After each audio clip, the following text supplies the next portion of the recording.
الحمد لله رب العالمين والصلاة والسلام على سيد المرسلين وعلى آله وأصحابه أجمعين أما بعد وقال الله تعالى في القرآن المجيد فأعوذ بالله من الشيطان الرجيم بسم الله الرحمن الرحيم ألا إن حزب الله هم المفلحون آمنت بالله صدق الله العلي العظيم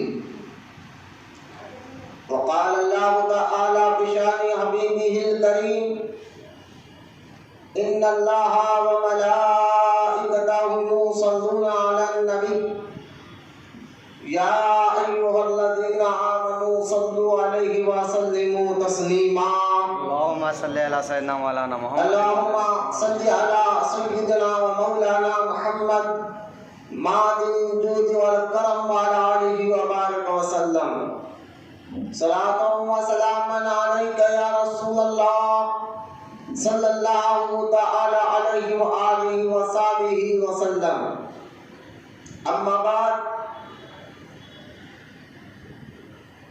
ہر تعریف اور بڑائی صرف اللہ تعالی کے لیے ہے جو سارے جہان کا مالک ہے، مختار ہے اور جو سارے جہان کا پالنہار ہے۔ میں اس بات کی گواہی دیتا ہوں کہ اللہ تعالیٰ کے سوا کوئی عبادت کے لائق نہیں، وہ ایک ہے، اس کا کوئی ساتھی اور شریک نہیں۔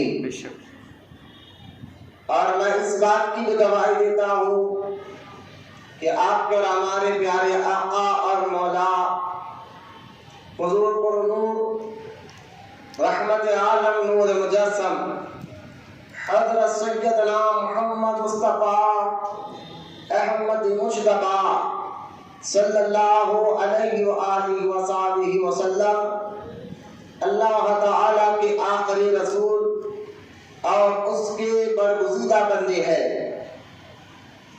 اللہ تعالیٰ حضور اکرم نور مجسم رحمت عالم صلی اللہ علیہ وسلم کی بارگاہ میں اہل بیت، صحابہ اکرام، تابعین اور تبع تابعین، اولیاء امت پر قیامت تک بکثرت رحمتیں اور برکتیں نازل فرماتا رہے۔ آمین۔ آئیے سب مل کر محبت کے ساتھ ایک بار درود پاک پڑھیں۔ اللہم صلی علی سیدنا و مولانا محمد معدن الجود والکرم وعلی آلہ وبارک وسلم صلاۃ و سلام علیک یا رسول اللہ صلی اللہ تعالی علیہ وآلہ وصحبہ وسلم۔ معزز سامعین، نوجوان ساتھیو، السلام علیکم ورحمۃ اللہ وبرکاتہ۔ وعلیکم السلام ورحمۃ اللہ وبرکاتہ۔ ربیع الثانی کا یعنی 11ویں شریف کا یہ آخری جمعہ ہے اس مہینے کا، اور کیونکہ لگاتار ہم نے 3 جمعہ پیر میرا میرے میرا سیدنا شیخ عبد القادر جیلانی غوث اعظم دستگیر رضی اللہ تعالی عنہ کی بارگاہ اقدس میں خراج عقیدت پیش کرتے ہوئے آپ کی سیرت پر اور آپ کے تعلیمات پر ہم نے الحمدللہ لگاتار 3 جمعے تک یہاں تقریر کی،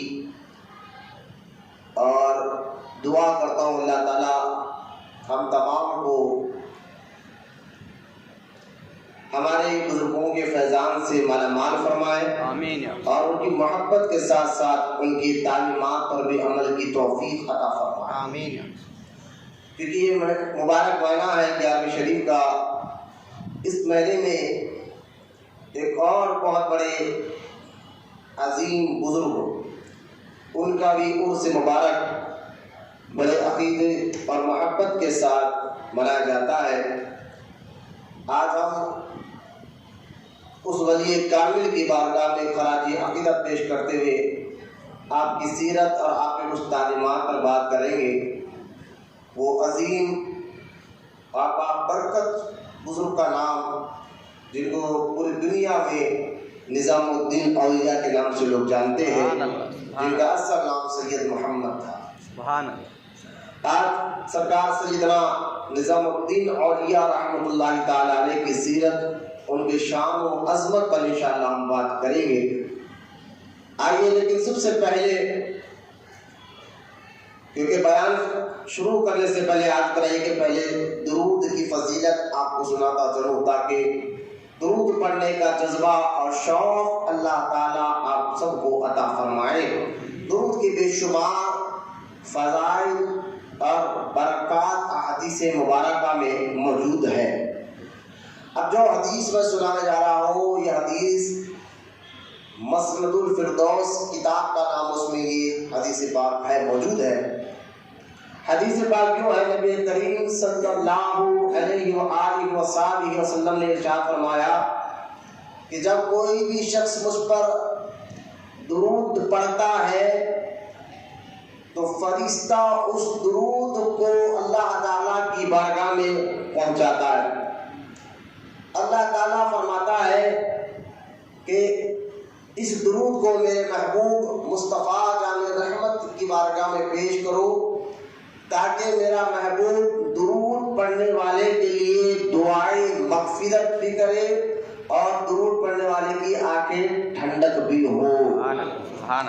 یعنی پھر وہ سرکار مدینہ علیہ السلام کی بارگاہ میں فرشتہ اللہ کے حکم سے آتا ہے، تو سرکار درود پڑھنے والے کے حق میں دعائیں مغفرت کرتے ہیں کہ اللہ جس نے مجھ پر درود پڑھا اس کی مغفرت فرما دے۔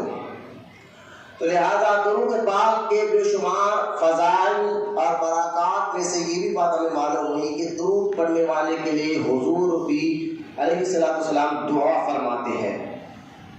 درود کے پڑھنے سے مشکل، مصیبتیں، پریشانیاں بھی دور ہوتے ہیں، راستے بھی آسان ہو جاتے ہیں، اور ایسی جگہ آپ پہنچ گئے ہو جہاں پر وحشی جانور زیادہ ہوتے ہو، جنگل کا علاقہ، کبھی اللہ نہ کرے ایسا موقع آ جائے کہ جانور ہے یا آپ کو جان کا ڈر ہے، تو بزرگوں نے بار بار کہا کہ درود پڑھتے رہو، انشاءاللہ کوئی جانور تمہیں نقصان نہیں پہنچائے گا، تم سلامتی کے ساتھ اپنی منزل تک پہنچ جاؤ گے۔ تو درود پاک کے بے شمار فضائل اور برکات میں آئیے محبت اور عقیدت کے ساتھ پیارے آقا کریم صلی اللہ علیہ وسلم کی بارگاہ میں سب مل کر خاموشیاں رہیں، محبت کے ساتھ درود پاک کا نذرانہ پیش کریں۔ پڑھی اللہم صلی علی سیدنا مولانا محمد سیدنا مولانا محمد معدن الجود والکرم وعلی آلہ وبارک وسلم، صلاۃ و سلام علیک یا رسول اللہ صلی اللہ تعالی علیہ وآلہ وصحبہ وسلم۔ سرکار سیدنا نظام الدین اولیاء رحمۃ اللہ تعالی علیہ کے متعلق کچھ عرض کرنے سے پہلے، کیونکہ سب سے پہلے ہم اللہ کا کلام قرآن پاک، قرآن مجید کی آیت جو پڑھے ہیں اس کے متعلق کچھ تفصیلی بات کر کر انشاءاللہ ہم سرکار نظام الدین اولیاء رحمۃ اللہ تعالی علیہ کے بارگاہ میں پہنچیں گے۔ قرآن پاک کی جو آیت میں نے پڑھی ہے، یہ آیت 28ویں پارے کی ہے، اور سورہ مجادلہ 28واں پارہ سورہ مجادلہ کی آیت میں نے پڑھی ہے، اس کی بالکل اینڈ والی آخری آیت کو میں نے تلاوت کیا، جس میں اللہ تعالیٰ ارشاد فرماتا ہے الا ان حزب اللہ هم المفلحون، جس کا معنی ترجمہ یہ ہے کہ سن لو اللہ ہی کی جماعت کامیاب ہے، اللہ ہی کی جماعت کامیاب ہے۔ تو اللہ تعالیٰ جو یہ قرآن میں اس آیت پاک میں فرما رہا ہے کہ اللہ کی جماعت ہی کامیاب ہے، اس کا مفہوم کیا ہے، مراد کیا ہے، اس کی تفسیر میں بہت سے مفسرین نے بہت پیاری پیاری باتیں لکھی ہے۔ اس کا مطلب کیا ہے کہ اللہ کی جماعت کامیاب ہے. تو پھر اللہ کی جماعت کے وہ لوگ کون ہیں جن کو اللہ تعالیٰ فرما رہا ہے کہ میری جماعت کے لوگ ہیں اور یہی کامیاب ہوں گے؟ تو اگر اس کو سمجھنا ہے تو اس آیت سے پہلے ایک اور آیت آتی ہے، وہ آیت کو بھی آپ ذرا غور سے سن لیجیے. اللہ تعالیٰ اسی سورہ مجادلہ آیت نمبر 19 میں ارشاد فرماتا ہے، الا ان حزب الشیطان هم الخاسرون، جس کا معنی یہ ہے کہ سن لو شیطان کا گروہ، شیطانی جو گروہ ہے وہ نامراد ہوگا، وہ کامیاب نہیں ہو سکتا. دیکھیں میں دونوں بھی قرآن ہی کی آیت پڑھا ہوں اور کوئی کسی مفتی کا فتویٰ نہیں پڑھا ہوں، قرآن کی آیت آپ کے سامنے میں نے رکھی ہے. جو الحمدللہ مسلمان کو قرآن کی ہر آیت پر ایمان لانا اور عقیدہ رکھنا ضروری ہے. تو اللہ تعالیٰ جو فرما رہا ہے کہ شیطان کی جماعت، شیطان کا گروہ ہمیشہ خسارے میں ہے اور نقصان میں ہے. تو یہاں دونوں آیتوں پر آپ غور کریں. ایک آیت میں اللہ پاک فرماتا ہے کہ اللہ تعالیٰ ہی کی جماعت کامیاب ہے، اور ایک جگہ فرماتا ہے کہ جو شیطان کا گروہ ہے وہی نامراد ہے، وہ کامیاب نہیں ہو سکتا. تو اب ہمیں یہ جاننا ہوگا کہ شیطان کی جماعت کے لوگ کون ہیں اور رحمان کی جماعت کے لوگ کون ہیں، ایک بات. اور دوسرا، شیطان کی جماعت کے لوگوں میں کیا کیا خاصیت ہوتی ہے اور رحمان کی جماعت کے لوگوں میں کیا کیا خوبیاں ہوتی ہیں، یہ آپ سمجھیں.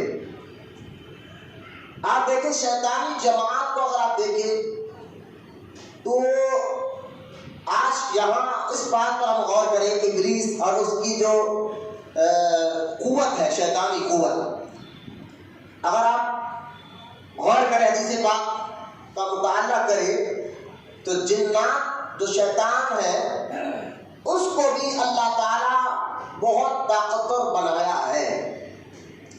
آپ کہیں گے اس کا ثبوت کیا ہے؟ تو آپ سورہ نمل 19واں پارہ جس میں اللہ تعالیٰ جو ہے ذکر فرماتا ہے، اس کا واقعہ میں ڈیٹیل میں جا کر نہیں بتا رہا، مختصر طور پر آپ سن لیجئے. سورہ نمل 19ویں پارے میں بیٹا ٹیکا لے کے مت اٹھو. اگر آپ کو پیٹ میں کمر میں درد ہے تو کوئی بات نہیں بیٹا، ٹیکا لے کے بیٹھے گی، نیند لگے گی، وضو ٹوٹ جائے گا. تو لہذا اگر جو ہے جنات، شیاطین، ان میں دو قسمیں ہوتی ہیں، پاک اور ناپاک. دونوں قسم کے جنات ہوتے ہیں، اور ناپاک جو جن ہوتے ہیں چاہے پاک ہو چاہے ناپاک ہو، لیکن بات یاد رکھیں ان کو اندر طاقت بہت ہوتی ہے. آپ کہیں گے طاقت کیسی ہے؟ تو شیاطین کے بارے میں آتا ہے تو ایک لمحے میں، اب توجہ کریں، ایک لمحے میں، ایک سیکنڈ میں شیطان یعنی جنات دنیا کے ایک کونے سے دوسرے کونے تک جا کر آ سکتا ہے. جب شیاطین، جنات جو ناپاک شیطان ہو، اس کو اتنی طاقت دی جاتی ہے کہ وہ ایک سیکنڈ میں ایک کونے سے دوسرے کونے جا کر آ سکتا ہے، جبکہ شیاطین مردود ہیں، اللہ تعالیٰ کی بارگاہ کے مقبول نہیں، مردود ہیں. اللہ تعالیٰ نے قرآن میں اس پر کئی جگہ پر لعنت بھیجی ہے. تو میں کہنا یہ چاہتا ہوں جب اللہ تعالیٰ مردود شیطان کو اتنی طاقت دیتا ہے تو جس سے اللہ محبت کرتا ہے ان اولیاء اللہ کو کیا طاقت دیتا ہوگا؟ ایک لوٹے. دوسرا، آپ دیکھیں شیطان کی طاقت کی بات آ گئی تو میں آپ کو بتانا چاہتا ہوں کہ سیدنا سلیمان علیہ السلام کا واقعہ قرآن کے 19 پارے میں ساری ڈیٹیل کے ساتھ موجود ہے. سلیمان علیہ السلام کو اللہ تعالیٰ نے ہواؤں پر، جناتوں پر قوت عطا فرمائی تھی، یعنی حکومت عطا فرمائی تھی. جنات یا ہوائیں سب آپ کے کہنے پر حاضر ہو جاتے تھے، پرندے بھی آپ کے کہنے پر حاضر ہو جاتے تھے. ایک دن سیدنا سلیمان علیہ السلام نے سارے میٹنگ بلائی اور اس میٹنگ میں ایک پرندہ تھا جس کو ہدہد کہتے ہیں. آج بھی وہ پرندہ مکے کے عرب ممالک میں نظر آتا ہے، جس کے اوپر ایک تاج جیسا بنا ہوا ہوتا ہے، جس کو ہدہد پرندہ کہتے ہیں. وہ پرندہ سلیمان علیہ السلام کو اس میٹنگ میں نظر نہیں آیا. تو آپ نے کیا کیا کہ سلیمان علیہ السلام نے فرمایا کہ میں نے سب کو بلایا تھا، اس پرندہ کیوں نہیں آیا؟ یہ کہنا تھا. اور سلیمان علیہ السلام نے کہا اگر وہ آئے گا تو میں پوچھوں گا، کوئی وجہ بتایا تو ٹھیک ہے، ورنہ میں اس کو سزا دوں گا. کچھ دیر کے بعد وہ پرندہ آیا. سلیمان علیہ السلام نے اس کو دیر سے آنے کی وجہ پوچھی تو سلیمان علیہ السلام کے کہنے پر پوچھنے پر اس پرندے نے کہا کیونکہ اللہ تعالیٰ نے سلیمان علیہ السلام کو ہر جانور کی بولی بھی سکھا دی تھی. وہ جانتے تھے جانوروں کی بولی. تو سلیمان علیہ السلام سے پرندہ کہنے لگا یا نبی اللہ کے نبی، میں یمن گیا ہوا تھا. اور سلیمان علیہ السلام جس علاقے میں تھے اس کو ملک شام کہتے ہیں، جو آج کے دور میں اس کو سیریا کہتے ہیں. میں وہاں پر گیا ہوا تھا ملک یمن، اور میں نے وہاں پر ایک حکومت دیکھی ہے، بس وہ اس کی ڈیٹیل لے کر آ رہا ہوں. تو سلیمان علیہ السلام نے فرمایا کہ بتا کیا تو نے دیکھا ہے؟ تو کہا میں نے دیکھا کہ وہاں ایک بلقیس نامی رانی ہے، اور اس کے ہاتھ کے نیچے 70,000 وزراء ہے، وزیر ہے، اور وزیروں کے ہر وزیر کے ہاتھ کے نیچے 70,000 فوج ہے. یعنی اس کی فوج اتنی بڑی سلطنت، اس کی فوج اتنی زیادہ، اس کی طاقت قوت پاور میں وہ بہت زیادہ مضبوط ہے. اور اس کے پاس ایک تخت ہے جو ہیرے جواہرات سونے چاندی زمرود سے بنا ہوا تخت ہے. اور اس تخت کی اتنی بڑی شان ہے، وہ اس تخت پر بیٹھ کر حکمرانی کر رہی ہے. اور اس تخت کو غور کریں کہ ایک بات پر ذرا بچوں، اس تخت کو وہ رانی یعنی بلقیس جو ہے 7 کمروں کے اندر رکھتی ہے. اور فرمایا کہ اے اللہ کے نبی، میں نے سب دیکھا، اس کی طاقت دیکھی، اس کا پاور دیکھا، اس کی قوت دیکھی، اس کی فوج دیکھی، اس کا پیسہ دیکھا، اس کی دولت دیکھی. یہ سب دیکھنے کے بعد بھی وہ پرندہ کہتا میں نے دیکھا کہ یا نبی اللہ، وہ جو ہے وہ جو رانی ہے بلقیس اور اس کی ساری قوم، ساری فوج اللہ کو چھوڑ کر سورج کو خدا مانتی ہے اور سورج کی پوجا کرتی ہے. تو سلیمان علیہ السلام کیونکہ اللہ کے نبی ہے، اور یہ نبیوں پر ضروری ہوتا ہے کہ لوگوں کو نیکی کی دعوت دے اور ان کو کہے کہ میں اللہ کا نبی ہوں، رسول ہوں، میری بات ماننا تم پر ضروری ہے، تم پر واجب ہے. اگر نہیں مانو گے تو پھر تمہارا حال برا ہوگا. یہ ہر نبی کو کہنا ضروری ہوتا ہے. تو سلیمان علیہ السلام نے کہا اتنی بڑی اس کی حکومت ہے، اتنی فوج ہے، ہر چیز میں مضبوط ہے، تو جاؤ اور اس کو کہو کہ میں اللہ کا نبی ہوں، وہ مجھ پر ایمان لائے، سورج کی عبادت چھوڑے، اللہ کی عبادت کرے. یہ توحید کا پیغام اس تک پہنچا دو. اگر وہ مان گئی تو ٹھیک ہے، نہیں مانے گی تو کہنا پھر سلیمان علیہ السلام اور ان کی فوج تم پر حملہ کرے گی اور تمہیں منوائے گی کہ سورج کی عبادت چھوڑو، اللہ کی عبادت کرو.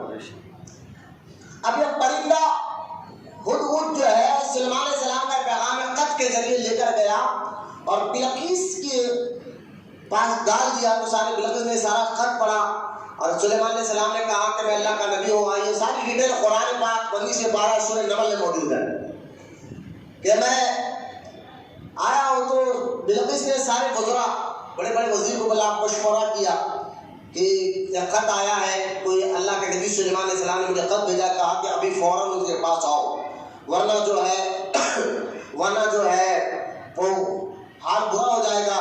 تمہارا مشورہ کیا ہے؟ تو سارے وزراء نے کہا کہ رانی صاحبہ ہمارے پاس تو فوج ہے، طاقت ہے، پیسہ ہے، ہماری فوج سے کوئی دنیا میں اس وقت طاقت نہیں جو ہمارے سے مقابلہ کر سکے، لہٰذا ہم اس کا جواب کیوں دے، ڈرے کیوں؟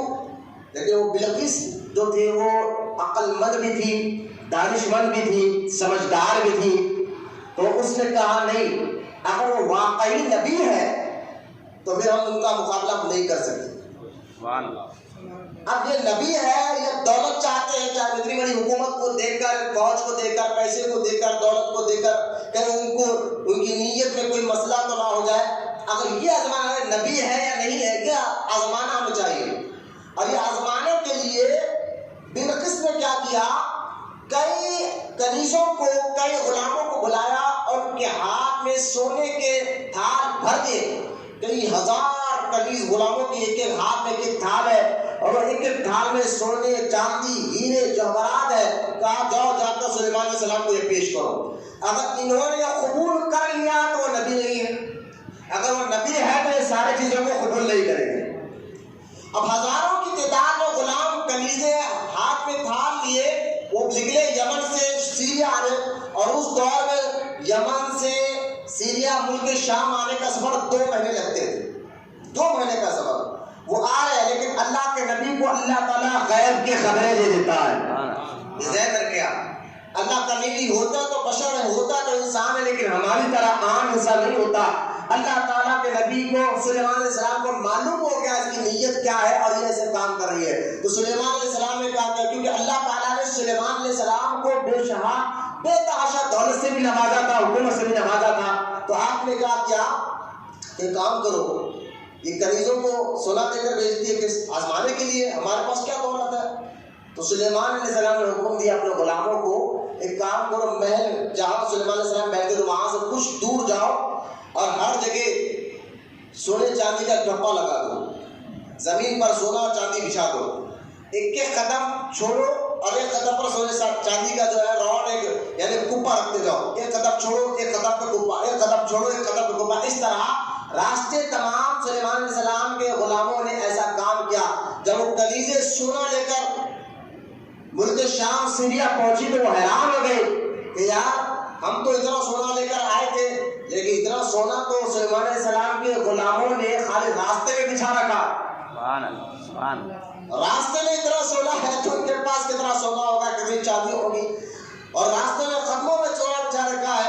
اور سلیمان علیہ السلام نے اس سونے کو قبول نہیں فرما، کہا کہ ہم اس کے لالچ سے نہیں ہے، ہم اللہ کے نبی ہیں. آپ اپنی رانی سے کہو کہ ایمان لائے اللہ پر اور ایک رب کی عبادت کرے. اب وہ کنیزیں و غلام واپس ملک شام سے یمن گئے اور جا کر سارا واقعہ سنایا جو دیکھا تھا، آنکھوں سے سونے چاندی کا سارا واقعہ سنایا. تو بلقیس سمجھ گئی یہ واقعی اللہ کے نبی ہیں، ہم سے لڑ نہیں سکتے. لہذا بلقیس نے کیا کیا کہ میں چاہتی ہوں کہ چلو ان سے ملاقات کریں. اب بلقیس ملاقات کے لیے نکلی. اب یہاں توجہ کریں آپ، میں ایک جن کی طاقت بتانا چاہتا ہوں، ایک ولی کی طاقت. تو لہذا سلیمان علیہ السلام کو معلوم ہو گیا کہ بلقیس ہم سے ملنے آ رہی ہے، دیکھنے آ رہی ہے کہ دیکھو تو صحیح وہ بولتے کیا ہے، کیا تعلیم دیتے ہیں، کیا تربیت کرتے ہیں. اب سلیمان علیہ السلام نے میٹنگ بلائی اور میٹنگ بلا کر کہا کہ بلقیس مجھ سے ملاقات کے لیے آ رہی ہے، اس کے آنے پر اس کو ثبوت دینا ہوگا، یہ پروف مجھے کرنا ہوگا کہ میں اللہ کا نبی ہوں. اس پروف کے لیے وہ جو تخت پر بیٹھتی ہے، میں چاہتا ہوں کہ وہ تخت تم میں سے کوئی، سلیمان علیہ السلام کے غلام کو سلیمان علیہ السلام کہہ رہے تم میں سے کوئی وہ تخت بلقیس کے آنے سے پہلے یہاں پر لا کر رکھ دے، تاکہ بلقیس کو معلوم ہو کہ میں اللہ کا نبی ہوں. یہ ثبوت کے طور پر. تو سارے جنات بھی اس محفل میں بیٹھے ہوئے تھے، جن بھی تھے اور سلیمان علیہ السلام کے دور کے مسلمان بھی بیٹھے تھے، توجہ کرنا بیٹھے تھے. اب وہ تخت کیسا تھا میں نے بتایا، وہ 7 کمروں کے اندر وہ رکھتی تھی، یعنی اتنی حفاظت کے ساتھ رکھتی تھی. ایک بار پھر جانے 2 مہینے کا سفر، واپس آنے 2 مہینے کا سفر، 4 مہینے کا سفر تو یہ رہا. پھر وہ تخت 40 گز چوڑا، 30 گز 80 گز جو ہے چوڑا، 40 گز جو ہے لمبا اور 30 گز اونچا وہ تخت تھا. اب اندازہ کرے اتنا بڑا تخت، پھر اتنے پہریداری میں وہ رکھتی تھی. اب جا کر آئے سلیمان علیہ السلام کہتے ہیں کہ اس سے آنے سے پہلے وہ تخت یہاں جائے. تو سلیمان علیہ السلام کے کہنے پر ایک جن اٹھا، میں آپ کو جنات کی طاقت بھی بتانا ہوں. اس میں ایک جن کھڑا ہوا اور کھڑا ہو کر کہنے لگا سلیمان علیہ السلام سے، اے اللہ کے نبی ہم یہاں بیٹھے ہیں نا؟ بولے ہاں. یہ محفل ختم نہیں ہوگی، ختم ہونے سے پہلے میں وہ تخت لا کر یہاں رکھ دوں گا. جن کہہ رہا ہے، جنات کہہ رہا ہے کہ یہ جہاں بیٹھے ہیں آپ کی محفل ابھی ختم بھی نہیں ہوگی، لوگ اٹھے بھی نہیں ہوں گے، میں جا کر ڈالوں گا. اب اندازہ کریں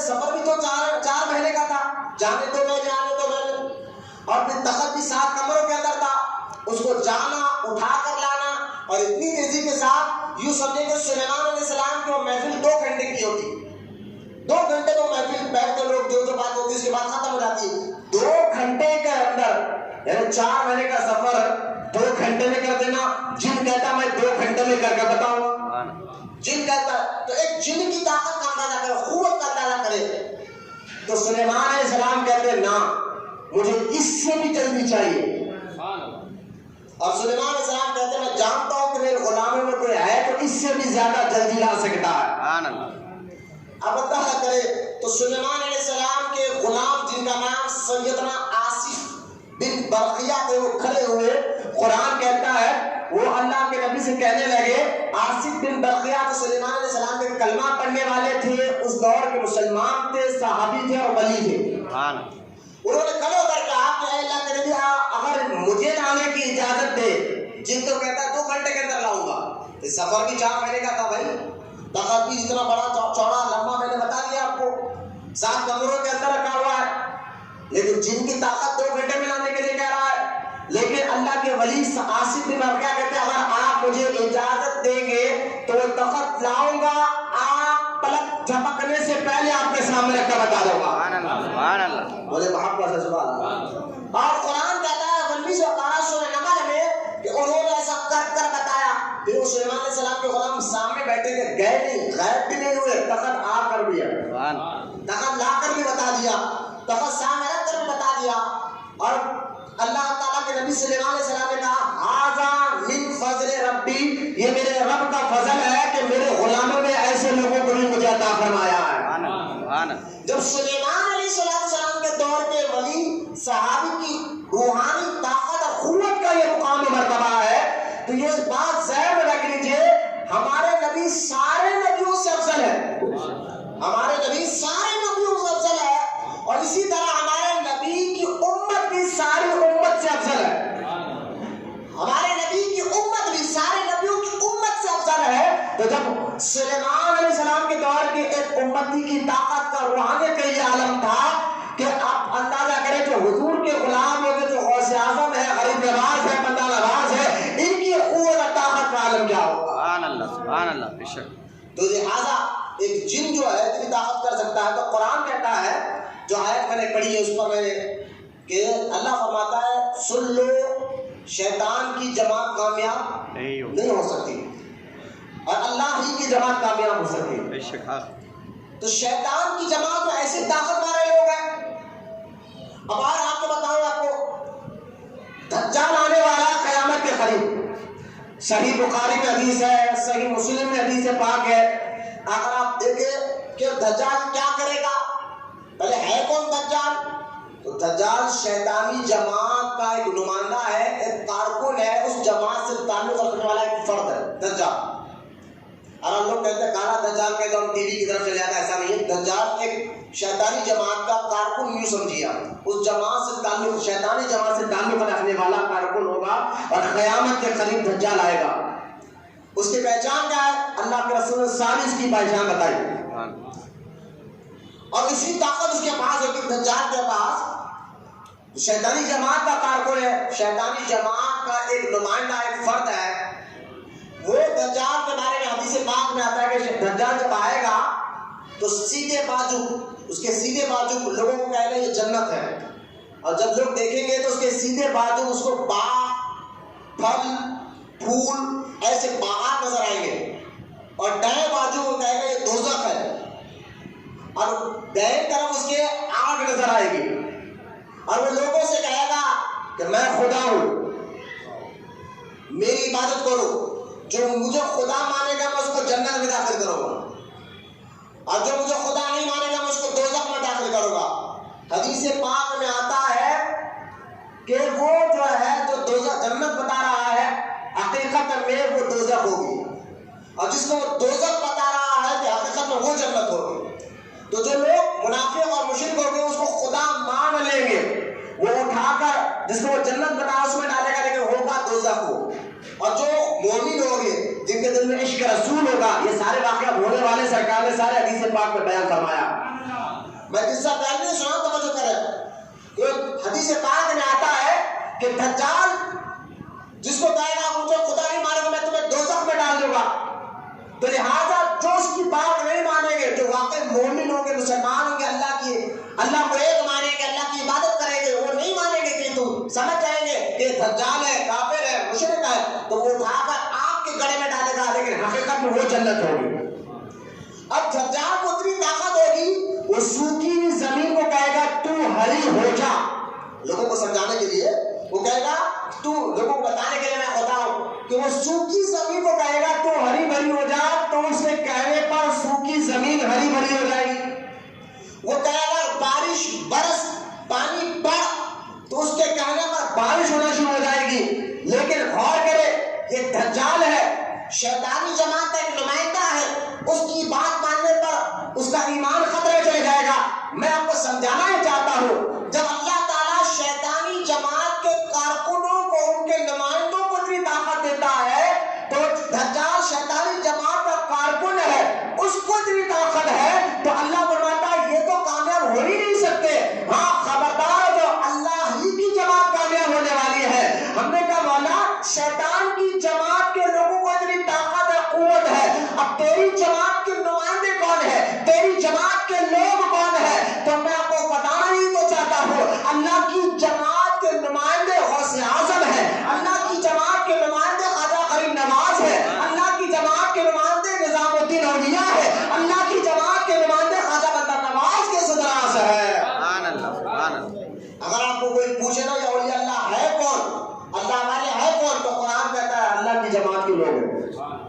جو سورہ مجادلہ کے 28ویں پارے کی جو آیت میں نے پڑھی ہے کہ خبردار ہو جاؤ، سن لو، اللہ ہی کی جماعت کے لوگ کامیاب ہو گئے.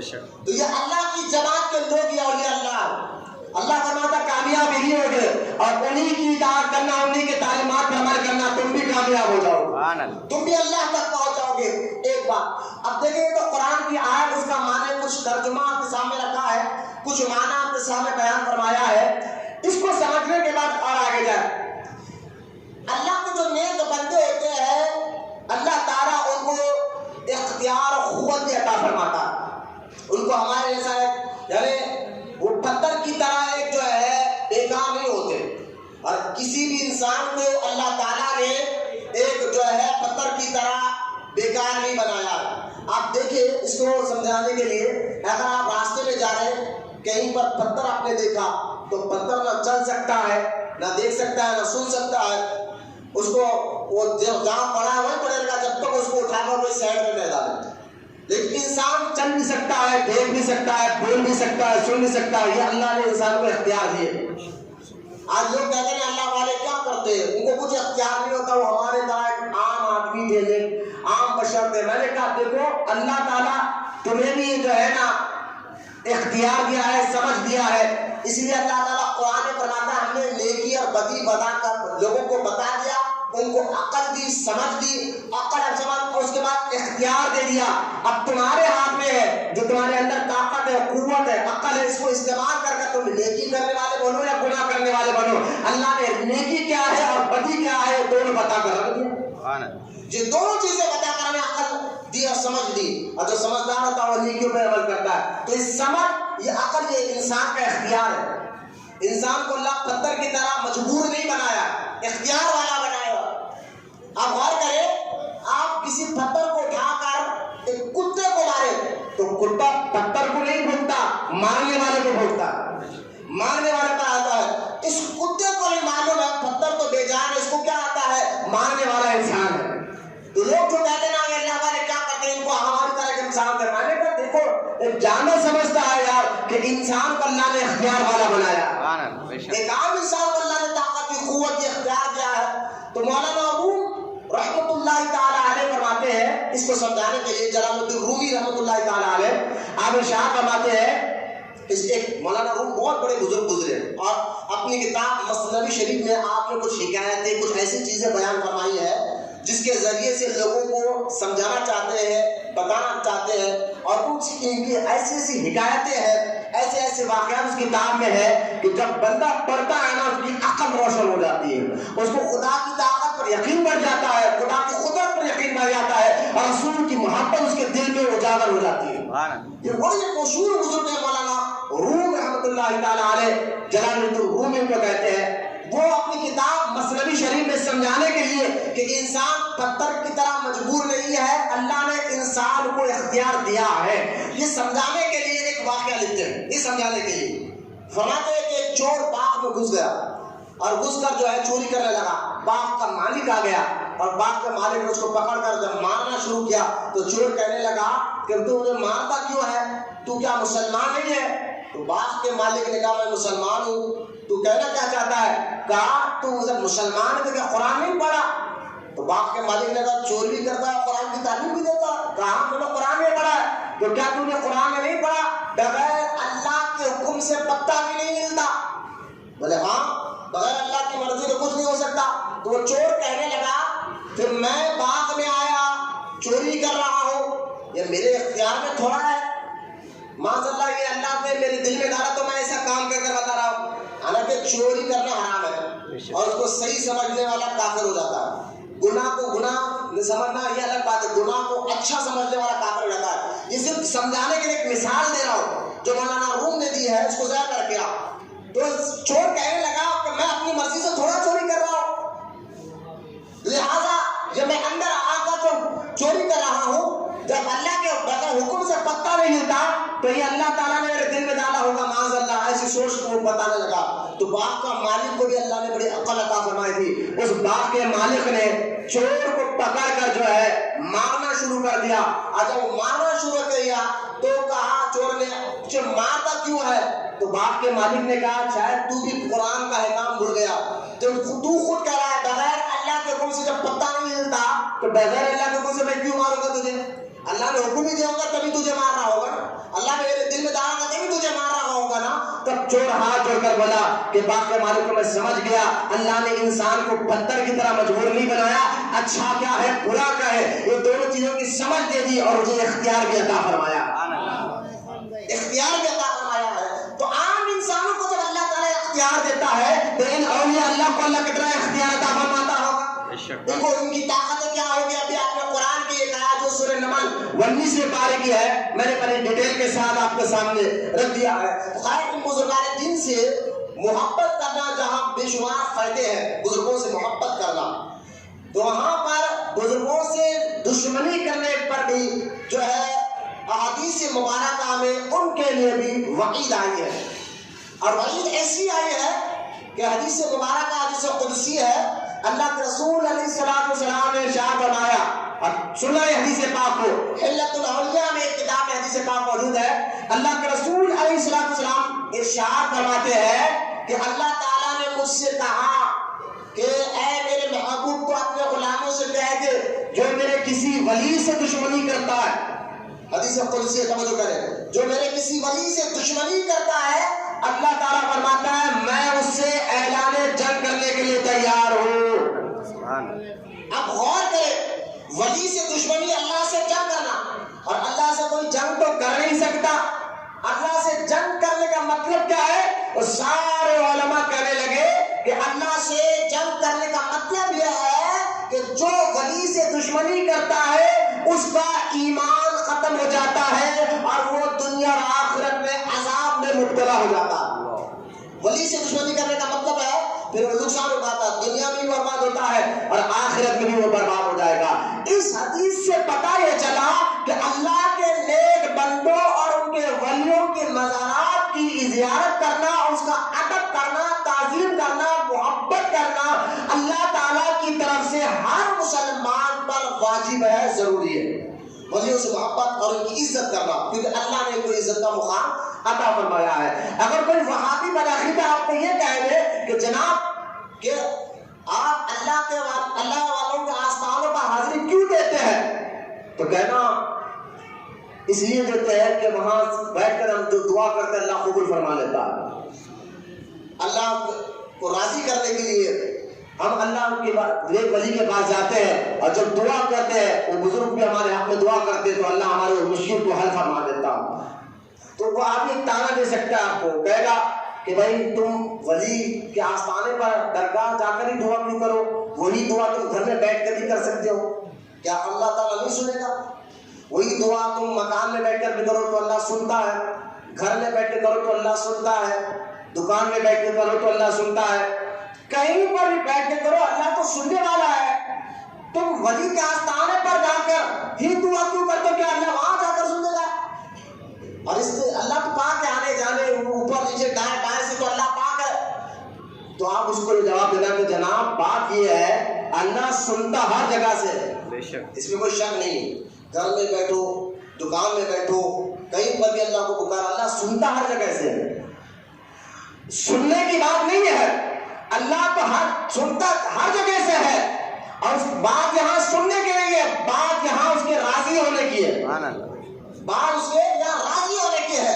وہ سنتا تو ہر جگہ سے ہے، راضی ہر جگہ سے نہیں ہوتا۔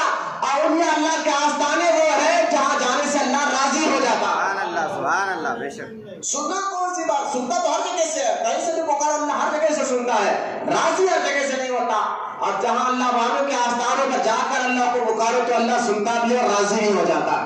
اگر کوئی کہ اس کا ثبوت کیا ہے، اس کی دلیل کیا ہے، تو میں نے کہا دیکھو قرآن خود کہتا ہے کہ جب تم حج کے لیے آؤ یا عمرے کے لیے آؤ، کعبے کا طواف کر لو، صفا مروہ پر چلے جاؤ، میں راضی نہیں ہوں گا۔ مولا کعبے کو دیکھ لیا، کعبے کا طواف کر لیا، تیرا گھر سارے گھروں میں سب سے افضل گھر ہے، اعلیٰ گھر ہے، یہاں آئے عبادت کرنا بہت بڑی بات ہے۔ اللہ فرماتا ٹھیک ہے آئے ہو، طواف کر رہے ہو، دعائیں کر رہے ہو، لیکن اب میں راضی نہیں ہوگا۔ ہم نے کہا مولا تو راضی کب ہوگا؟ اللہ فرماتا قرآن میں جب تم مقام ابراہیم کے پاس جاؤ اور وہاں جا کر 2 رکعت نماز پڑھ لو، وہاں ٹھہر کر تم 2 رکعت نماز پڑھ لو گے، اللہ فرماتا میں راضی ہو جاؤں گا، تمہارا حج بھی قبول کروں گا، تمہارا عمرہ بھی قبول کر لوں گا۔ مقام ابراہیم کے پاس جا کر 2 رکعت نماز پڑھنا ہر عمرہ کرنے والے کے لیے، حج کرنے والے کے لیے ضروری ہوتا ہے۔ کیوں؟ کیونکہ وہاں جا کر سارا کعبہ افضل، حرم شریف پورا افضل۔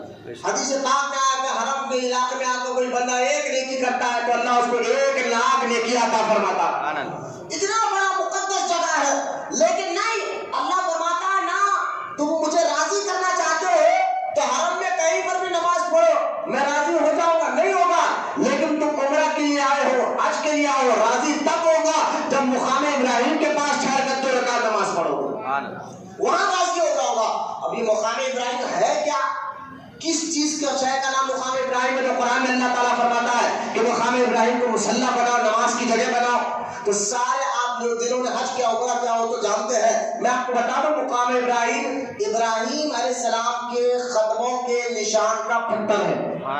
ابراہیم علیہ السلام جس پتھر پر ٹھہر کر کعبے کی تعمیر کرے تھے اس کو مقام ابراہیم کہا جاتا ہے، اس کو مقام ابراہیم کہا جاتا ہے۔ تو مجھے بتائیے جب اللہ تعالیٰ اپنے نیک اور محبوب بندوں کے قدموں کے نشان کی حفاظت بھی کر رہا ہے اور یہ بھی کہہ رہا ہے کہ یہاں آ کر نماز پڑھو تو اللہ راضی ہو جائے گا، تو جب مقام ابراہیم نے اللہ کے نیک بندوں کے قدموں کے نشان، وہاں ابراہیم علیہ السلام کا مزار نہیں ہے، توجہ کریں، نہ وہاں ان کی درگاہ ہے نہ مزار ہے، ان کے قدموں کا نشان ہے۔ جب اللہ اپنے نیک بندوں کی نشانیوں سے راضی ہو جاتا ہے تو جہاں اللہ کے نیک بندے خود مزار میں لیٹے ہوئے ہو اس مقام کا مرتبہ مقام کیا ہوگا؟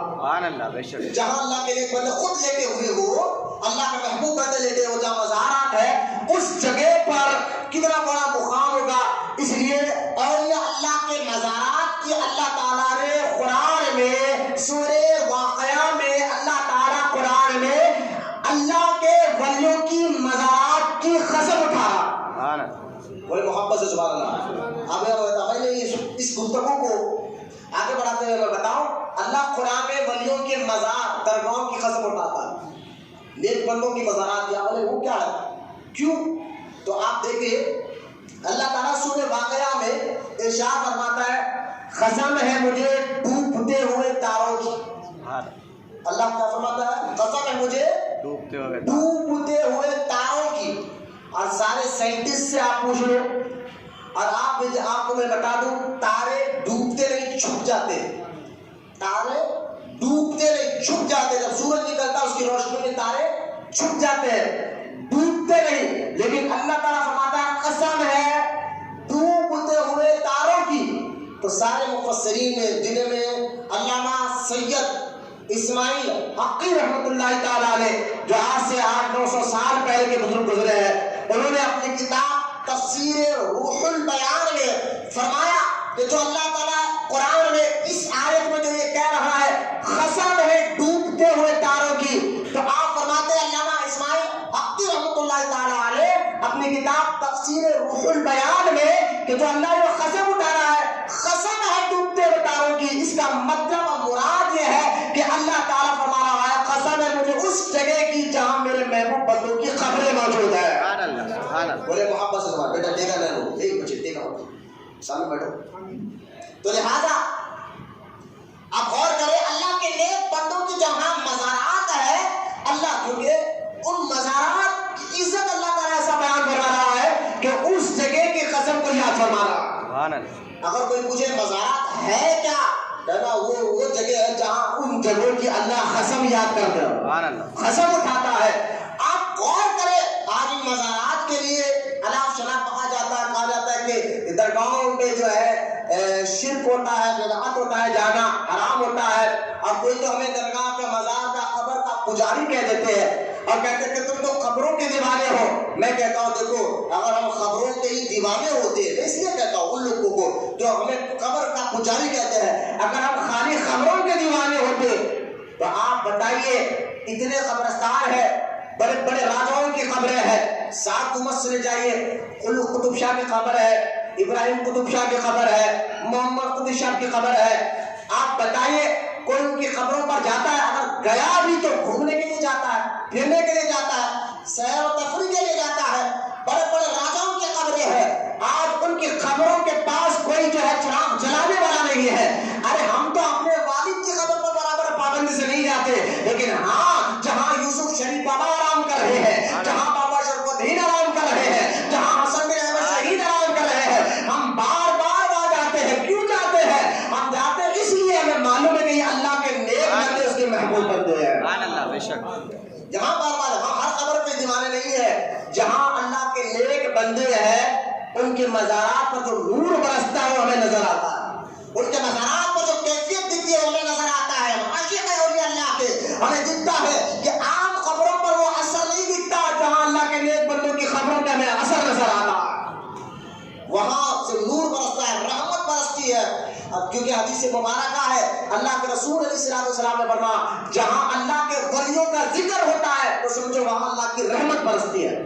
خالی نام اللہ کے ولیوں کے جہاں ذکر ہوتا ہے وہاں اللہ کی رحمت برستی ہے۔ غور کریں، نبیوں ولیوں کے نام کا ذکر جہاں ہوتا ہے وہاں اللہ کی رحمت برستی ہے، تو سوچیے کہ جہاں ولی خود آرام کر رہا ہو اس جگہ کتنی رحمت والی ہوگی، کتنا کرم والی ہوگی وہ جگہ۔ یہ سارے قرآن حدیث سے ہم کہنے کا مطلب یہ ہے اہل سنت و جماعت کے جتنے عقیدے ہیں وہ قرآن حدیث سے مطابق ہے، کوئی غیر غلط طریقہ نہیں ہے۔ آپ غیر غلط باتوں میں آ کر اپنے ایمان اور عقیدے کو برباد نہ کریں، اللہ ہمیں سمجھنے کی توفیق عطا فرمائے۔ آمین۔ بھائی میں جس شخصیت کے بارے میں سمجھ گیا ہوں اولیاء اللہ کی مزارات کا مقام کیسا ہے، اولیاء اللہ سے محبت کرنے کا، ان سے دشمنی کرنے کا انجام کیا ہوگا، میں نے یہ بھی نہیں سنا دیا آپ کو، اور ان کے مزارات کی جگہ کا مقام کیا ہوگا میں نے یہ بھی بتایا، قرآن کی آیت سے آپ کو الحمدللہ میں نے بتایا۔ یہ سارے اولیاء اللہ کی عظمت کو اور ان کی طاقت قوت کیسی ہوتی ہے میں نے اس پر بھی آپ کو بتایا، روحانی طاقت کیسی ہے، روحانی قوت کیسی ہوتی ہے اس پر بھی میں نے بتایا کہ شیطانی جماعت والوں کو اللہ اتنی طاقت دیتا ہے تو رحمانی جماعت کے لوگوں کا طاقت کیا عالم ہوگا۔ تو آج جس ولی کا ہمیں ذکر سننا ہے وہ نظام الدین اولیاء ہے۔ اسی مہینے کی 18 تاریخ کو آپ عرس مبارک ہے، آپ جو ہے 725 ہجری 18 ربیع الثانی کو اس دنیا سے تشریف لے کر گئے تھے حضرت نظام الدین اولیاء۔ اور میں گزشتہ جمعہ میں نے آپ کو یہ بیان فرمایا، پھر سے آپ کو بتا دوں تاکہ آپ کو یاد ہو جائے، اللہ والوں کے ذکر سے ہمارا ایمان، سننے سے فائدہ کیا ہے تو کہنا اللہ کے نیک بندوں کا واقعات سننے سے ہمارا ایمان اور عقیدہ مضبوط ہوتا ہے۔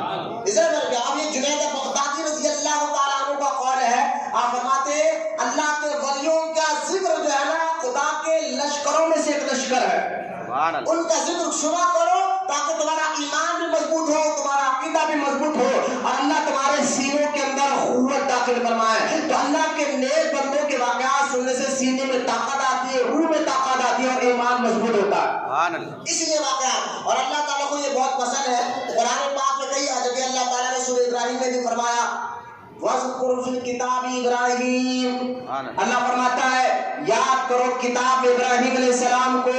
کہیں پر اللہ فرماتا ہے یاد کرو کتاب موسیٰ علیہ السلام کو. کہیں پر اللہ فرماتا ہے یاد کرو اس کتاب میں اسماعیل علیہ السلام کو. کہیں پر اللہ فرماتا ہے یاد کرو اس کتاب میں یحییٰ علیہ السلام کو. کہیں پر اللہ فرماتا ہے یاد کرو اس کتاب میں زکریا علیہ السلام کو. غور کرے کتاب کلام تو اللہ کا ہے، لیکن اللہ فرماتا ہے لوگوں یاد کرو ابراہیم علیہ السلام کو، یاد کرو اسماعیل علیہ السلام کو، یاد کرو زکریا علیہ السلام کو، یاد کرو یحییٰ علیہ السلام کو. کلام تو اللہ کا ہے، لیکن اللہ فرماتا ہے اللہ کے نیک بندوں کی یاد کرو، یاد بناؤ. اگر کوئی پوچھے یہ عرس کیوں ہے یا اللہ کی یاد کیوں بناتے ہو، اللہ کے نیک بندوں کی یادیں کیوں بناتے ہو، تو کہنا اللہ کی نیک بندوں کی یاد اس لیے بناتے ہیں کہ اللہ کا خود حکم ہے کہ یاد کرو اللہ کے نیک بندوں کو. اللہ کے نیک بندوں کو یاد کرنا یہ اللہ کا حکم ہے. کس کا حکم ہے؟ اللہ کا. سمجھ کرو کس کا حکم ہے؟ اللہ کا. یہ اللہ کا حکم ہے یاد کرو، تو لہٰذا ان کی یاد بنانا یہ اللہ کا حکم بھی ہے. میں نے آج کوئی آپ ختم ہونے کے بعد مولانا بڑے جذبے میں تو بول رہے تھے کوئی دلیل نہیں دیا، جیسا وہاں بھی کہتے ہیں تمہارے مولوی میں کوئی ثبوت نہیں دیتے. میں ایک ایک بات دلیل کے ساتھ اور ثبوت کے ساتھ آپ کے سامنے رکھ رہا ہوں. غور کرتے جا، قرآن حدیث سے میں نے ہٹا نہیں، قرآن کی آیت میں نے آپ کے سامنے پڑھا الحمدللہ، حدیث میں نے آپ کے سامنے پڑھا. اس قرآن حدیث کی روشنی میں یہ اولیاء اللہ کے ذکر کو سنتے چلیں. اب سردار نظام الدین اولیاء رحمۃ اللہ تعالیٰ علیہ، دیکھیں سلسلہ چشت کے یہ بزرگ ہے، چشتی سلسلہ. اور گزشتہ جمعہ میں نے آپ کو بتایا کہ سلسلے کیوں ہوتے ہیں، اس کی وجہ کیا ہے. سلسلوں سے اخلاق بنتے ہیں، ایمان بچتا ہے، عقیدہ بچتا ہے، اعمال بچتا ہے، اور سلسلے والے اللہ تک پہنچاتے ہیں. میں نے اس پر بڑی ڈیٹیل کے ساتھ الحمدللہ گزشتہ جمعہ جو ہے سرکار غوث اعظم کے ارشادات اور تعلیمات اور ان کی کرامات پر بڑی ڈیٹیل کے ساتھ قرآن کی آیت کے ساتھ میں نے پڑھا ہے. آپ جا کر انٹرنیٹ پر یوٹیوب پر قرآن کو درگاہ مارے گے مولانا عرفان قادری تو یہ سارا بیان گزشتہ جمعہ کا انٹرنیٹ میں موجود ہے، آپ دیکھ لیں سلسلے کیوں بنتے ہیں. لیکن چشتی سلسلہ کیا ہے ذرا توجہ کریں. ہم مسلمان ہیں اور ہم مسلمان جو ہم پر احسان کرتے ہیں ان کو جو ہم پر احسان کرتے ہیں ان کا احسان ہمیں یاد رکھنا یہ اچھے اخلاق کی علامت ہے. جو آپ پر احسان کرے تو آپ کیا کرتے ہیں ہمیشہ اس کو دل سے یاد رکھتے ہیں کہ یار فلاں نے ہم پر احسان کیا تھا. اور جب اس بندے کا آپ شکر ادا کریں گے یار آپ کا شکریہ، تو اللہ فرماتا ہے جو بندوں کا شکریہ ادا کرتا ہے وہ اللہ کا شکر گزار بندہ ہے.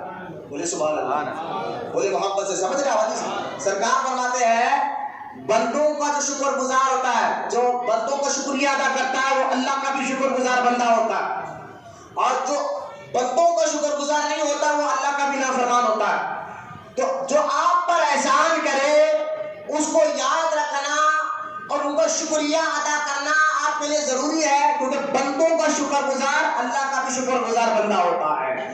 اب ان اولیاء اللہ میں سلسلہ چشتیہ جو ہے، چشتی سلسلے کے جتنے بزرگ ہیں، چاہے خواجہ فرید نواز ہو، خواجہ بندہ نواز ہو، نظام الدین اولیاء ہو، صابر کلیری ہو، خواجہ قطب الدین بختیار کاکی ہو، بابا فرید گنج شکر ہو، یہ ہندوستان بر صغیر، ابھی ہندوستان میں بر صغیر کہہ رہا ہوں، ابھی پاکستان بنا نہیں تھا، بنگلہ دیش ہو، سری لنکا ہو، یہ سارے ہندوستان کے حصے کا علاقہ ہے. تو جتنے یہاں مسلمان ہیں پاکستان میں ہو، بنگلہ دیش میں ہو، سری لنکا میں ہو، کیونکہ ابھی ہندوستان کے حصہ بنا ہے، بر صغیر میں پورے ہندوستان میں جتنے مسلمان ہیں سارے مسلمانوں پر سلسلے چشتیوں بزرگوں کا فیضان ہے اور ان کا احسان. محبت سے انہوں نے جو کام کیا تو آج مسجدوں سے اذانوں کی آواز آ رہی ہے، آج ممبروں پر رسول اللہ کا نام لیا جا رہا ہے. کیوں؟ اللہ خواجہ غریب نواز آتے نہیں تو ہمیں مسلمان کوئی کرتا تھا. تو اس سارے بزرگان دین کا فیض سلسلہ چشت کا فیض ہے جو ہندوستان کے مسلمانوں پر اللہ تعالیٰ نے عطا فرمایا. تو لہذا ان بزرگوں کی یاد بنانا یہ تو ہمارے محسن ہے. اگر ان کی یاد نہ منائے تو پھر ہم ناشکر بندار ہو جائیں گے. ہم ان کی یاد بنا کر ان کا شکر ادا کرتے ہیں کہ آپ کا نظام الدین یہ شکریہ ہے کہ آج حیدرآباد دکن میں جتنے مسلمان نظر آ رہے ہیں اس کے پیچھے سب سے بڑی محنت مشقت اور کارنامہ نظام الدین اولیاء کا بھی موجود ہے. بولے محبت سے سبحان اللہ. اگر آپ 600 سال پہلے کی ہسٹری پڑھیں گے نا تو حیدرآباد دکن میں نظام الدین اولیاء نے اپنے خلفاء کو خاص طور بھیجا تھا کہ جاؤ دکن کی طرف اور جا کر وہاں پر دین کا کام کرو، لوگوں کو توحید کا پیغام پہنچاؤ، کلمے کی دعوت دو۔ یہ پیغام دینے کے لیے 1400 ولیوں کی ٹولی جو حیدرآباد دکن کی طرف جو ہے محبوب الہی یعنی سرکار سیدنا نظام الدین اولیاء نے بھیجا تھا۔ تو لہذا سلسلہ چشتیہ جو ہے اس سلسلے کا بہت بڑا احسان ہندوستان کے مسلمانوں پر ہے۔ انہوں نے وہ جو کام کیا ہے نا، آج مسلمان نظر آ رہے ہیں۔ آج خواجہ غریب نواز، آج لوگ کہتے ہیں ہندوستان سے ہم جو ہے ہمیں نکال دیں گے، ہم کہتے ہیں بھائی ایسی بات مت کرو۔ جب ہندوستان میں ہمارے خواجہ آئے تھے نہ فوج تھی، نہ ہتھیار تھا، نہ کوئی سپاہی تھے، کچھ نہیں تھا، آ کر آئے مسا کے قریب بیٹھے تھے۔ تو لہٰذا خواجہ غریب نواز رضی اللہ تعالیٰ عنہ کے پاس آ کر جو لوگوں نے کہا تھا یہاں سے اٹھو، یہاں راجا کی اونٹ بیٹھتے ہیں، غریب نواز نے کہا ٹھیک ہے، اگر تم یہ چاہتے تو تمہارے راجا کے اونٹ یہی بیٹھے رہیں گے۔ اور دیکھنے والوں نے دیکھا رات کا وقت بھی ہو گیا تو اونٹ اپنی جگہ سے اٹھ نہیں پا رہے تھے۔ اب جب لوگوں نے آ کر آپ سے معافی مانگی تب خواجہ غریب نواز نے کہا تھا کہ جاؤ میں نے اجازت دے دی ہے، تو لہٰذا ان کی اجازت پر اونٹ کھڑے ہو گئے ہیں۔ تو میں ان کو کہتا ہوں، جو یہ کہتا ہے کہ ہندوستان سے مسلمان کو نکالے گئے، میں کہتا ہوں کہ جب جس کو خواجہ نے بٹھایا تھا اس کو کوئی اٹھا نہیں سکا، تو آج ہم وہ ہیں جن کو ہمیں خواجہ نے بٹھایا بھی اور بسایا بھی ہے۔ خواجہ نے ہمیں بٹھایا بھی ہے اور بسایا بھی ہے، اور جس کو خواجہ بٹھا دے اس کو کوئی اٹھا نہیں سکا۔ ہمیں بٹھایا بھی ہے، بسایا بھی ہے، ہمیں کون نکال سکتا ہے؟ اس لیے میں کہتا ہوں جب تک ہندوستان میں خواجہ غریب نواز کی چوکھٹ سلامت ہے، ہندوستان کے مسلمان بھی سلامت ہے۔ لہذا میں آپ کو سمجھانا بتانا چاہتا ہوں کہ یہ سلسلہ چشتیہ کا فیضان ہے۔ چشتی ہے کیا؟ اس سلسلے کا نام ہے، اور اس سلسلے کے سب سے زیادہ کام کرنے والے خواجہ غریب نواز ہے۔ خواجہ غریب نواز ہے، اور خواجہ غریب نواز اب اس سلسلہ چشتی، اصل میں چشتی جو ہے نا افغانستان سے 70 کلومیٹر دور پر ایک علاقہ، اس کو چشتی کہتے ہیں۔ اس کو کیا کہتے ہیں؟ چشتی۔ اور ایک بزرگ ہے اسی خواجہ غریب نواز کے پیر ہونا، یہ پیر کے پیر کے پیر، ان کا نام ابو اسحاق تھا، ابو اسحاق شامی ان کا نام تھا۔ وہ اپنے پیر کے پاس گئے، جب ان کے پیر نے ان کو مرید بنایا، بنا کر ان کو تربیت کی، تربیت کرنے کے بعد کہا کہ بیٹا اب تم جو ہے نا ملک شام نہیں رہو جاؤ گے، اب تم جو ہے یہاں سے افغانستان جاؤ، وہاں سے 70 کلومیٹر پر ایک علاقہ ہے چشتی علاقہ، وہاں پر جاؤ، وہاں بیٹھ کر لوگوں کو دین کی دعوت دو، تبلیغ کرو۔ آج کے بعد تمہارا نام ابو اسحاق شامی تھا، لیکن ان کے پیر نے کہا آج کے بعد تمہارا نام ابو اسحاق چشتی ہوگا، اور وہ چشتی سلسلے اس یہاں سے نام پھیلا۔ پھر ان کے مرید کے مرید خواجہ عثمان ہارونی ہے، اور خواجہ عثمان ہارونی کے مرید اور خلیفہ خواجہ غریب نواز ہے۔ اس لیے وہ سلسلے میں جو بھی آتا ہے وہ چشتی کہلاتا ہے، کیونکہ ان کی تربیت خواجہ غریب نواز ہے۔ تو خواجہ غریب یہ تو چشتی سلسلہ یہ ہے، اور خواجہ غریب نواز کے بہت مرید، آپ کتنے لاکھ لوگوں نے اسلام قبول کیا؟ 90 لاکھ یا 99 لاکھ یا 1 کروڑ لوگوں نے خواجہ غریب نواز کے ہاتھ پر اسلام قبول کیا۔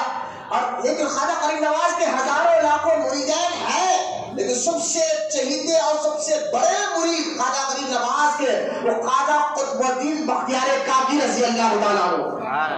خواجہ قطب الدین بختیار کاکی خواجہ غریب نواز کو سب سے چہیتے اور سب سے بڑے مرید ہیں، اور اتنے بڑے ولی ہے، ماں پیٹ ولی ہے کہ خواجہ قطب الدین بختیار کاکی اپنی ماں کے پیٹ میں تھے، ایک بزرگ ان کے گھر کے سامنے سے جا رہے تھے، ان بزرگ نے کہا یار یہ گھر میں ایک اللہ کا بہت بڑا ولی پیدا ہونے والا ہے، اس لیے انہوں نے اس گھر کو دیکھ کر کہا السلام علیکم یا ولی اللہ، السلام علیکم یا ولی اللہ، سلام کرے چلے گئے۔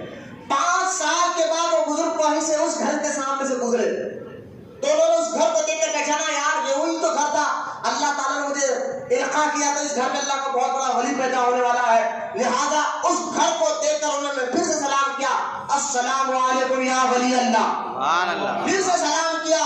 تو اس گھر سے چھوٹا سا بچہ جو 5 سال اس کی عمر تھی جواب دیتا ہے وعلیکم السلام وعلیکم السلام۔ اس بزرگ نے کہا بیٹا میں نے ایک بار سلام کیا، جواب 2 بار کیوں دے رہے ہو؟ تو خواجہ قطب الدین بختیار کاکی کہتے ہیں ایک بار تو آپ نے اس وقت سلام کیا تھا جب میں ماں کے پیٹ میں تھا، اس وقت کا ایک جواب ہے، عرب کا ایک جواب ہے۔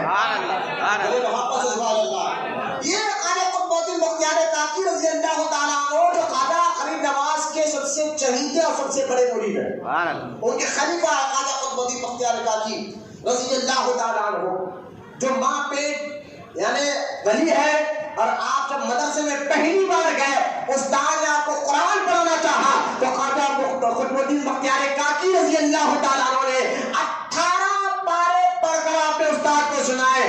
استاد نے کہا بیٹا پہلی بار پڑھنے آئے ہو، یہ 18 پارے یاد کیسے ہو گئے؟ تو خواجہ قطب الدین بختیار کاکی کہتے ہیں میں اپنی ماں کی پیٹ میں سارے پاروں کو یاد کر لیا کرتا تھا۔ بولے محبت سے سبحان اللہ۔ کاکی یہ جو ہے نا ہندی لفظ ہے، کاکی، کاکی کہتے ہیں روٹی کو، ذہن میں رکھیں۔ قطب الدین آپ کا نام ہے، قطب الدین بختیار کاکی، کاکی ہندی میں لفظ ہے اور ہندی میں اس کو روٹی، روٹی کہتے ہیں۔ اور خواجہ قطب الدین بختیار کاکی کی ایک کرامت تھی کہ آپ کے مصلے سے جو بھی مانگنے آتا تو ہٹاتے اور تو آپ کے پاس سے آپ نے روٹی دیتے اور غریبوں کے پیٹ بھر کرتے تھے۔ بولے محبت سے سبحان اللہ۔ اب خواجہ قطب الدین بختیار کاکی رضی اللہ تعالیٰ کے واقعات اب بے شمار خواجہ غریب نواز نے ان کی تربیت کی، غریب نواز نے جن کو اپنا چہیتا مرید بنایا ہے، بولو سبحان اللہ۔ کیا ان کی روحانیت ہوگی، کیا ان کا مقام مرتبہ ہوگا؟ خواجہ قطب الدین بختیار کاکی رضی اللہ تعالیٰ عنہ کے کئی مرید ہیں، لیکن سب سے چہیتے اور سب سے بڑے مرید بابا فرید گنج شکر رضی اللہ تعالیٰ عنہ، جن کا مزار موجودہ پاکستان کا علاقہ پاک پٹن میں ہے، پاک پٹن۔ یہ بابا فرید گنج شکر رضی اللہ تعالیٰ عنہ، آپ غور کریں بابا فرید گنج شکر رضی اللہ تعالیٰ عنہ اتنے بڑے ولی ہیں اللہ کے، اتنے بڑے ولی ہیں کہ بابا فرید گنج شکر رضی اللہ تعالیٰ اس کا ان کا تقویٰ، ان کی پرہیزگاری اور ان کی عبادت کا طریقہ دیکھیں کہ آپ 40 دن تک آپ ایک مسجد کے باہر کنواں تھا، سوکھا کنواں جو سیننے والا کنواں پانی کا، اس کنویں میں عشاء کے بعد مؤذن صاحب جو ہے پیر بن کر الٹا آپ کو کنویں کے اندر چھوڑ دیتے اور فجر سے پہلے آ کر جو ہے کنویں سے باہر نکالتے، ساری رات الٹا لٹک کر اللہ کی عبادت میں رہتے اور 40 دن تک آپ کا یہ معاملہ رہا۔ کئی مجاہدے آپ نے کیے ہیں، لیکن بابا فرید گنج شکر میں خاصیت اللہ نے یہ رکھی ہے، جو بھی ان کا نام لیتا تھا اس نام میں ہی اللہ نے ایسی چاشنی، ایسی مٹھاس رکھی تھی، جو نام لیتا تھا ان کا دیوانہ ہو جاتا تھا۔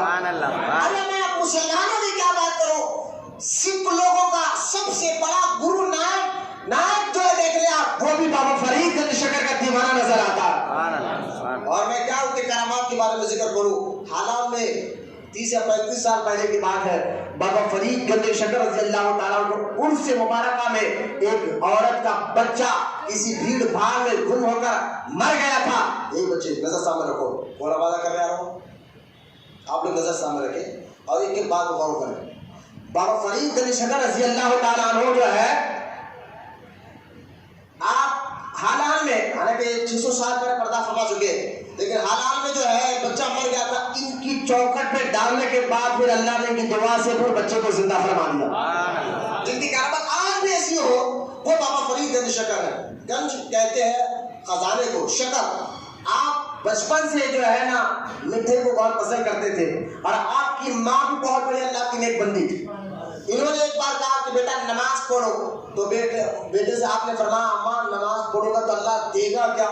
کہا بیٹا تو میٹھی کو بہت پسند کرتا، دل میں سوچا ماں نے کہا بیٹا نماز پڑھو گے تو اللہ شکر دے گا۔ آپ بڑے خوش ہو جاتے، آپ وضو کرتے، وضو کر کر جو ہے مصلی بچھاتے تھے، ماں مصلی بچھاتی اور شکر کی پڑیاں رکھ دیتی تھی۔ چلتا رہا کئی دن تک، خود وضو کرے تک ماں مصلی بچھاتے، ایک شکر کی پڑیا باندھ کر مصلی کے نیچے رکھ دیتی، یہ آتے نماز پڑھتے، کہتے اماں شکر، تو مصلی ہٹاؤ بیٹا، ہٹاتے شکر مل جاتی، بڑے خوش ہوتے۔ ایک دن کہا بابا فرید گنج شکر میں باہر اپنے دوستوں کے ساتھ تھا، اذان ہوئی، میں وضو کر باہر سے کر کرا، روز ماں مصلی بچھاتی تھی، آج میں نے مصلی بچھا دی، اور ماں نے کہا بیٹا وضو نہیں کریں گے؟ کہا ماں آج میں نے باہر سے وضو کر آیا۔ آپ مصلی بچھایا، نماز کے لیے کھڑے ہوئے، ماں کہتی ہے اے اللہ یہاں تک پہنچانا میرا کام تھا، اب یہاں سے تیری ذمہ داری ہے، میں نے تو اب فرید کو اگر شکر نہیں ملے گی تو وہ کیا کہے گا؟ میں روز مصلی بچھانے سے پہلے شکر کی پڑیاں رکھ دیتی تھی، آپ خود مصلی بچھا دیا ہے، لاج رکھنا۔ یعنی ماں بھی تو کیسی ماں تھی، بچہ نمازی بن جائے، نیک بن جائے، یہ دعا کر رہی ہے۔ ایسے ماں باپ ہونا چاہیے کہ بچوں کے نیک بننے کی دعائیں کرے، ایسا نہیں کہ بچہ داڑھی کاٹنے والا بنے، یہ تو کوئی نہیں چاہتا، لیکن ہو رہا ہے، مولوی کے ساتھ مت جاؤ، داڑھی رکھنا پڑتا، نمازیں پڑھنا پڑتا۔ ہاں بچے کے لیے دعا کرتے ہیں، امریکہ چلے جاؤ، لندن چلے جاؤ، پیرس چلے، میں کہتا ہوں کرو بھائی، لیکن ساتھ ہی ساتھ یہ بھی دعا کرو اللہ اس کو نیک بھی بنائے، نمازی بھی بنائے، عاشق رسول بھی بنائے۔ ماں باپ کو یہ بھی چاہیے کہ آخر کی